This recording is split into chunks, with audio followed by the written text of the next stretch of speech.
Allah sends His Sakinah on me. How do I feel? It's like peace inside my heart, and I know that it's real. All praise is due to Allah, the one and only one God. May the peace and blessings be upon His beloved Prophet Muhammad sallallahu alayhi wa alihi wa sahbihi wa sallam tasliman kathira. I'd like to start first by a person who came to Umar ibn al-Khattab, may Allah be pleased with him, and he said, I just had a baby boy.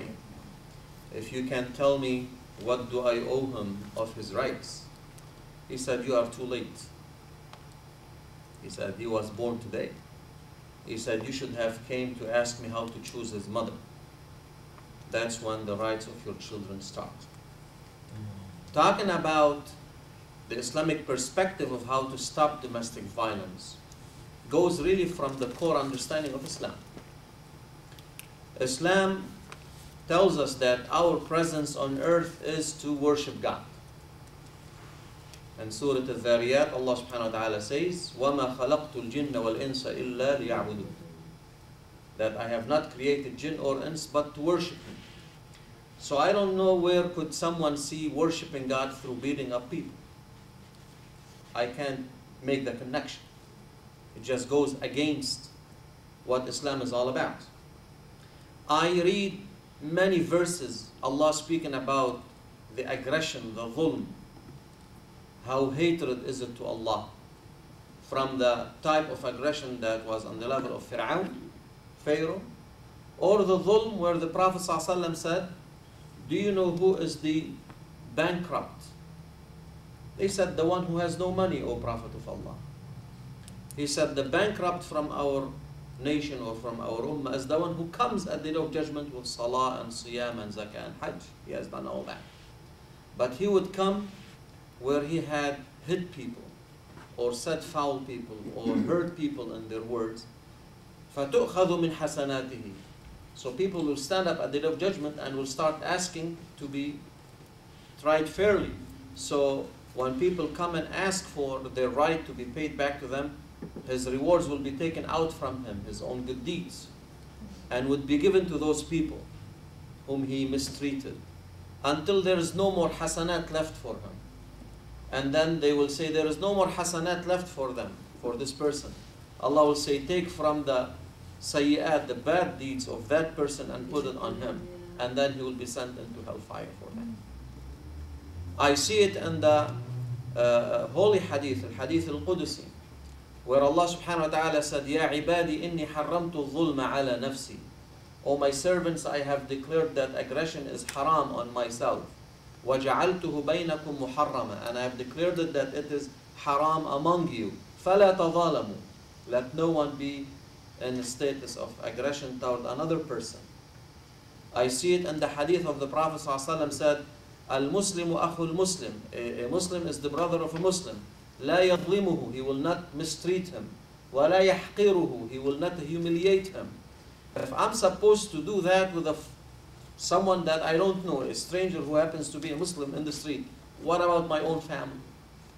If I'm supposed to be so much sensitive about that with people who happen to be my brothers in Islam and the general concept of being brothers and sisters, what about my own family, my own my wife or my children, etc., etc. So starting from there, it's a matter of an education approach, that there is no place in Islam for dhulm, and beating people and hitting people and being aggressive toward people is part of the dhulm. Imagine you are, as a man, if the person is abusive, stopped by one of those secret police, in some of the Muslim or Arab countries, and you have been humiliated or beaten in front of people, how would you feel? That's exactly the same way if a person who from you happens to be a female or a child, that they are helpless, they can't defend themselves, and you fail to communicate your matters with them, and then you take it into force, and you take it, as some people like to call it, the shortcut. The shortcut that will guarantee you that you are engaging in an act that is haram, and that would lead you, as the hadith said, probably into losing all your hasanat, the good deeds that you are doing, probably even acquiring some sayyat that will end you up in heaven and hell, God forbids. When we talk about prevention of domestic violence, we talk about education to our children when they are young, that marriage is a place for Sakinah. وَمِنْ آيَاتِهِ أَنْ خَلَقَ لَكُم مِّنْ أَنفُسِكُمْ أَزْوَاجًا لِتَسْكُنُوا. Sakinah comes from the word sakana, to be stable, where you rest. And this is the Sakinah, and then it was brought next to love and mercy, mawadda wa rahma. So the Sakinah and the perspective of the human person, that is from within, that is a gift to be put in the heart of people from Allah subhanahu wa ta'ala. But this gift, you need to be worthy of it, to deserve it. Allah subhanahu wa ta'ala said, وَالَّذِينَ جَاهَدُوا فِينَا لَنَهْدِيَنَّهُمْ سُبُلَنَا. Those who strive to please us, we shall guide them to our path. So to acquire Sakinah in your life, in your heart, with you and your family, you have to be reaching out to get it, and then Allah will put it in your heart as a gift, or something that you might look at as a fruit, an outcome of your effort, and that where is it being put. So education is very good from the time when our children are young, that this is a place where you're gonna go and relax and look. Every time I do a marriage, a nikah in my office, the first thing I ask the couples who are getting, why are you getting married? Is it just a social, you're now 25 and she's 21 and it's time? In Islam, we are told that even marriage is an act of worship toward God. مَنْ تَزَوَّجَ فَقَدْ اسْتَكْمَلَ نِصْفَ دِينِهِ. The one who gets married, he has fulfilled half of his faith. So the same way I look at my prayer or my fasting or my pilgrimage, that I need to perfect it, to present it to Allah as an act of worship, marriage is an act of worship that I need to present to Allah. So I am in the business of trying to perfect it in the way that it will be accepted by Allah subhanahu wa ta'ala. If it takes to educate yourself about it, if it takes to practice patience, if it takes to be responsible, if it takes to be there for your family whenever you are needed, then all these components come into not just the level of performance or doing your duties, but rather than al-ihsan, because acts of ibadah rise from the normal level of performance to the ihsan. Ihsan means أن تعبد الله كأنك تراه, to worship Allah as if you see Him. But if you don't see Him, He sees you, meaning to associate the conscience that Allah is watching you constantly, so you always perfect your acts. In marriage, when you are alone, in your house where there's no one else to see you or to document your actions, you have to have ihsan. You have to be connected with Allah, that Allah is watching you. That's why the Prophet ﷺ once gave a description to fear Allah in the treatment of your wives. فَإِنَّهُنَّ عِنْدَكُنَّ عَوَانٍ. They're more like, in your house, you're in charge. You can be abusive or you can be honorable. You choose what to do. And the Prophet was ﷺ directing us to be honorable with them. When we talk about prevention matters in matters of preventing domestic violence, the choice that we make for our children when they grow up and get married, for the time being I'm going to be a little bit fast, but also seminars prior to marriages.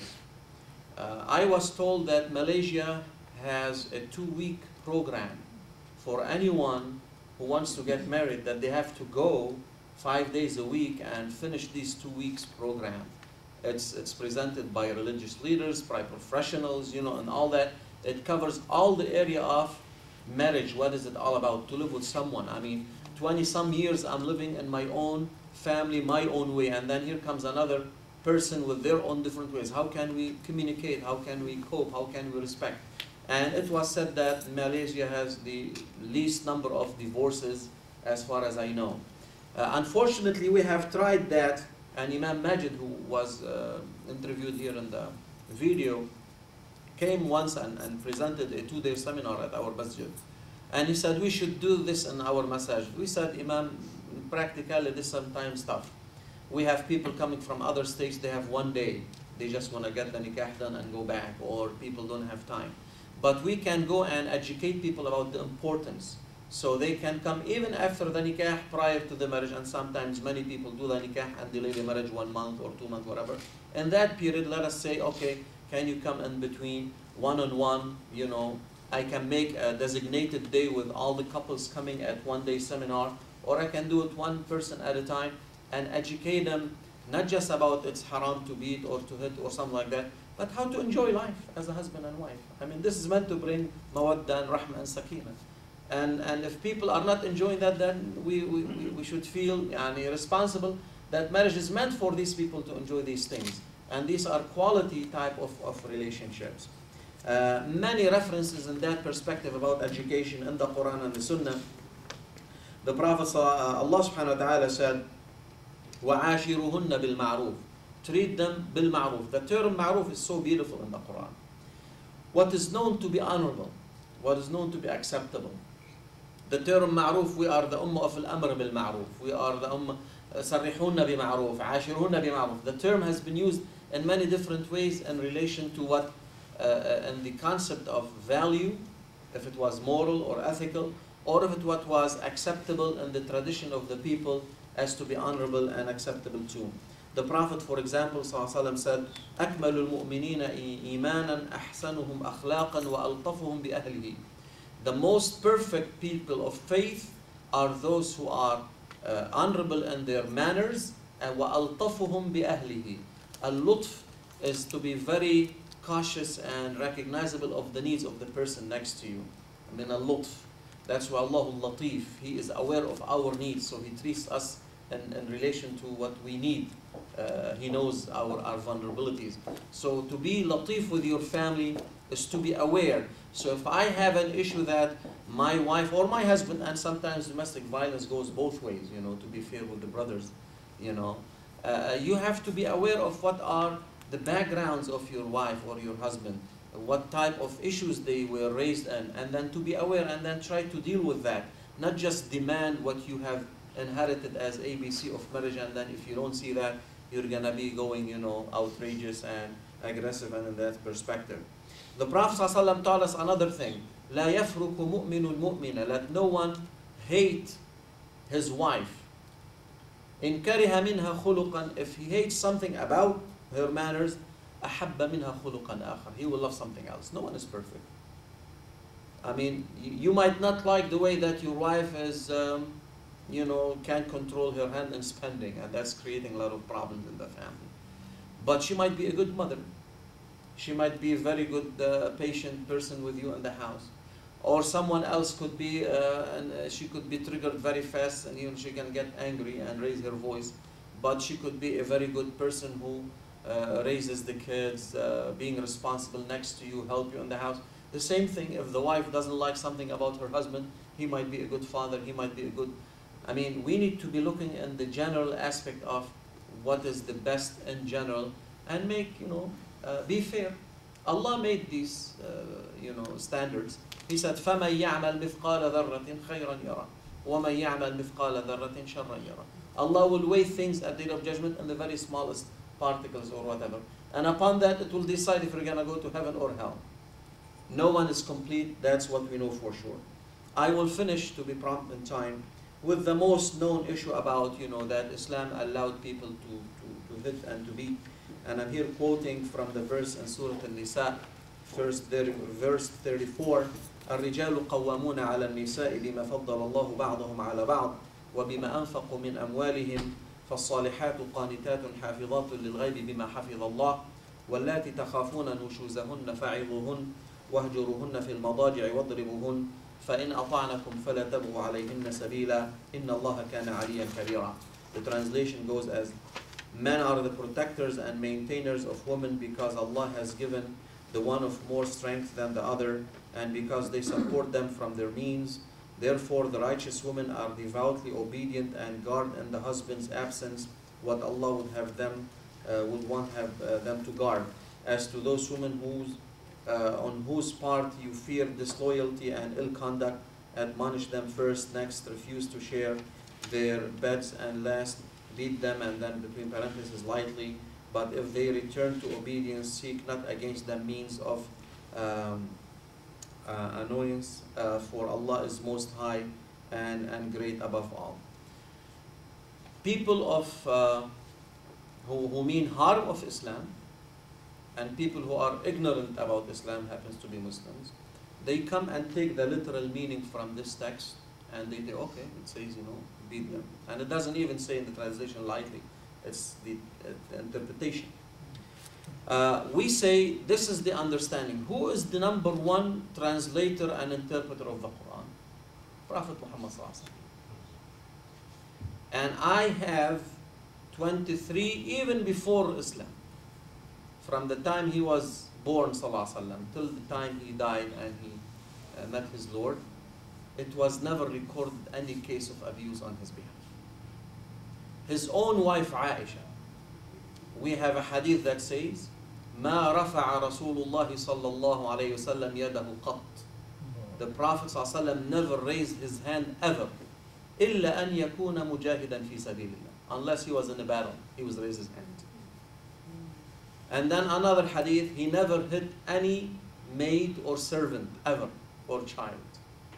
So if I have the number one translation, interpretation of the Quran as the character of the Prophet ﷺ, and I have the ayah and the other verses of the Quran tells me, لَقَدْ كَانَ لَكُمْ فِي رَسُولِ اللَّهِ أُسْوَةٌ حَسَنَةٌ. Indeed, in the Prophet ﷺ and the Messenger of Allah, there was a role model, a good role model. And none of that demonstrated the concept of beating. So why I am interpreting it in my own perspective as the literal meaning? Number one. Number two, when I talk about the issue of beating in Islam, I see it in the verb daraba. Daraba in the Arabic language can mean two things.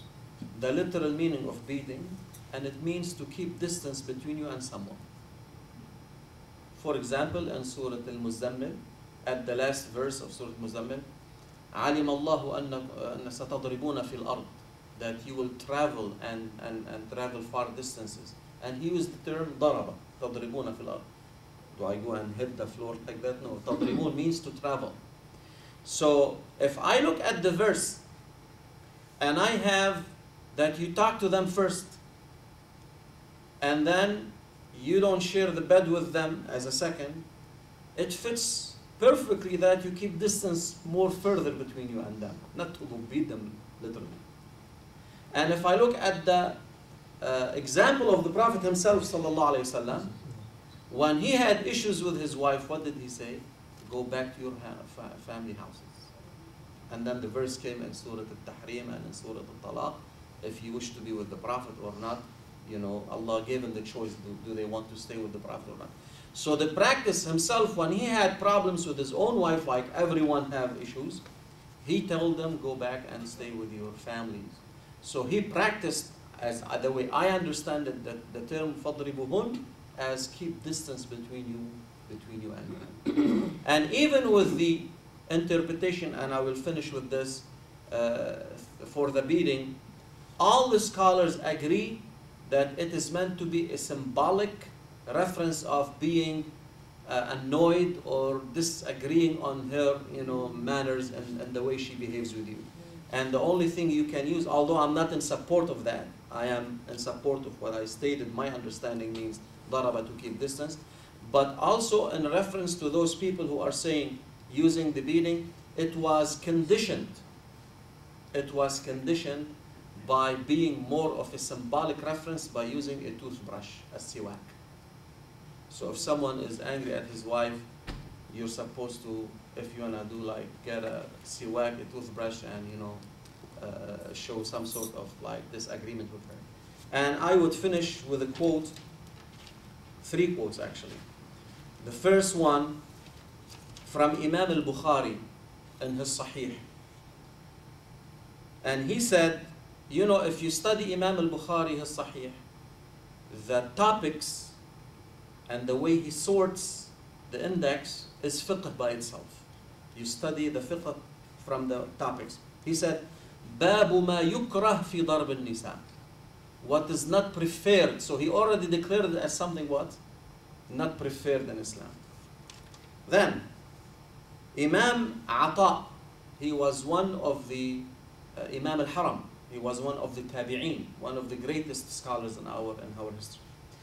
Narrated to him through Imam Ibn al-Arabi, the well-known faqih of the school of Imam Maliki. He said, the Ibn al-Arabi narrating to the Tabi'i Ata, he said, Ata saying, لا يضربها, in narration to this verse, he shall not hit her. وَإِنْ أَمَرَهَا وَنَهَاهَا فَلَمْ تُطِعْهُ, even if he orders her something and she doesn't obey him, he will not hit her. These are the words of Imam Ata. وَلَكِنْ يَغْضَبْ عَلَيْهَا, but he will be angry at her. And then Al-Qadi Ayyad, one of the greatest scholars in our history, also said, هَذَا مِنْ فِقْهِ عَطَاء, this conclusion that even if she disobeys him, he should not go into force and beating, is part of the knowledge of fiqh of Imam Ata, that you only get angry at her and you do not use force in that perspective. And he said, فَهَذَا مِنْ فَهْمِهِ بِالشَّرِيعَةِ وَوُقُوفِهِ عَلَى مَظَانِّ الْإِجْتِهَادِ. This is part of his real understanding of the wholesome concept of Sharia, that it brought, Allah revealed Sharia to bring benefits and prevent harm. This is what we say. أنزل الله الشريعة لجلب المصالح ولدرء المفاسد, to bring benefits and to prevent harm. So this goes in harmony with that. And the last thing that I will be quoting would be a reference into this hadith by Dr. Jamal Badawi, who is well known, and he was at ISNA also. He said, as defined by the hadith, it is not permissible to strike anyone's face, cause any bodily harm, or even be harsh. What the hadith qualifies as darban ghayra mubarrih, light strike or tap, was interpreted by early jurists as a symbolic use of siwak, the toothbrush. They further qualified permissible striking as that which leaves no mark on the body.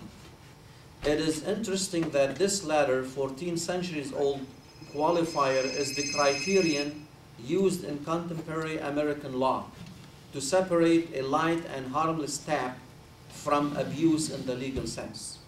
This makes it clear that even this extreme last resort and lesser of the two evils measure that may save a marriage does not meet the definitions of physical abuse or family violence or wife battering in the 20th century law and liberal democracies, where such extremes are so commonplace that they are seen as national concerns. This is the comments of Dr. Badawi in relation to even the term, the beating, that it should be a light tap, a symbolic one using a siwak. I'm not in favor of that even. As I said, I am in true belief that the Prophet demonstrated for us how should we understand that verse. He never engaged in that. He practiced it when he had problems with his wife, that he sent the family, if you don't want to be with me, then go back to your wife. If we cannot communicate in Sakinah, then everyone should go his own way and let us not go into aggression toward each other. I hope that we can build more on this understanding in the future, inshallah ta'ala. We pray that all our houses will be free from domestic violence. Allahumma ameen wa salaamu alaykum wa rahmatullah. Sakinah, Sakinah, Sakinah, Sakinah.